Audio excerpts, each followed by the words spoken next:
Okay students, இப்போ theorem பார்க்கலாம். Theorem 1.2. Theorem prove பண்ணணும். Let f from a goes to b, g from b goes to c. மூணு set எடுத்துக்கங்களா, a b c. இது a b c. a ல இருந்து b இது f, b ல இருந்து c இது g. ஓகேவா?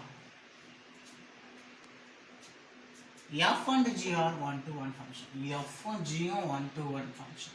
அப்போ g composite f இதுல இருந்து இது 1-to-1 function நீங்க prove பண்ணணும். அவ்வளவுதான். இப்போ நமக்கு 1-to-1 condition நமக்கு தெரியும். x y ரெண்டு என்னவா இருக்கும், not equal ட்டா இருக்கலாம். அப்போ x is not equal to y in a. a ல ஒரு எலிமெண்ட் வெச்சுக்கணும். அதுல f is 1-to-1 since அத மேல சொல்லிருக்காங்க இல்லையா, ரெண்டு 1-to-1 function, அதனால f is a 1-to-1 function right பண்ணிக்கிட்டேன். இப்போ 1-to-1 function இந்த ஃபங்க்ஷனை ரைட் பண்ணும்போது என்ன எழுதலாம், f. இங்க எழுதும்போது f, இங்க f இருக்கா, அப்ப f of x, இங்க y இருக்கா, f of y. அவ்வளவுதான். அடுத்தது இங்க என்ன இருக்கு, g is a 1-to-1 function, அதை எழுதிக்கோ. இப்போ g 1-to-1 function நீங்க நினைச்சுக்கலாம் g of x equal to g of y ன்னு ரைட் பண்ணணும் அப்படி.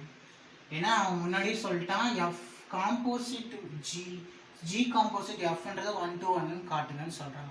அப்ப நம்ம என்ன பண்ணனும், g composite f னா என்ன, g of f of x. நான் முன்ன லாஸ்ட் சொன்னேன், f composite g னா f of g of x ன்னு எழுதலாம் சொன்னா. சோ இங்க g composite f னா g of f of x ன்னு எழுதணும். அப்போ இங்க இருக்கக்கூடிய ரிசல்ட்ட இதுல ஃப்ரண்ட்ல g of f of x, இது g of f of y. It is a concept. So x is not equal to y. இங்க அதுதானே வந்திருக்கு. அப்ப x not equal to y னா காம்போசிட்ல சில ரூல் இருக்குல, இது ரெண்டு ஈக்குவலா இருக்குமா அப்படினா ஈக்குவலா இருக்காது. So g composite f ன்றது f composite g is not equal, g composite f of x not equal to f composite g of y. not equal, இது ஈக்குவல் ஆகாது. அப்போ x not equal to y, then from the definition என்ன சொல்லுது, x not equal to y 1-to-1 function and f of x not equal to f of y. இப்படி இருந்தாதான் 1-to-1 function. இங்கேயும் அதே போல தான் இருக்கு, x not equal to y, g composite f of x not equal to f composite g of y.